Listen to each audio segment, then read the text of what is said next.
Outside Bethlehem's hospital earlier this month, Ismail Hawaja sat sick with grief. The Israelis had killed his wife Huda, he told CBC, with an explosion at their home. As is often the case, his story of abuse by soldiers couldn't be verified. The army had nothing to say, and what was happening inside the refugee camp was off limits to foreign reporters. But not to the Israeli media. An Israeli camera went right along with the soldiers, right into the briefings, and right into the Hawaja home.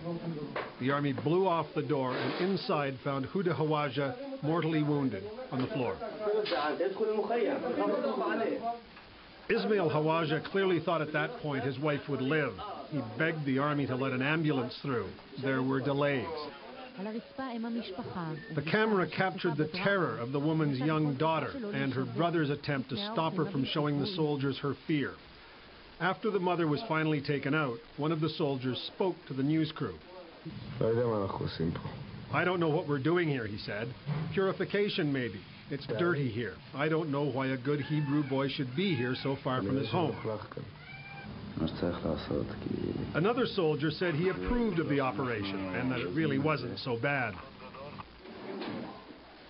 The soldiers then tore the house apart, evidently looking for weapons. In another scene, a girl begged soldiers not to demolish her home's wall, but in vain. Soldiers commonly smash walls to get into adjacent houses. This tape was actually not supposed to be aired. The arrangement is this.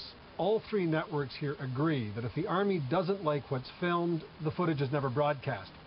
In this case, the army decided this tape was too embarrassing, too damaging, so it ordered it shelved.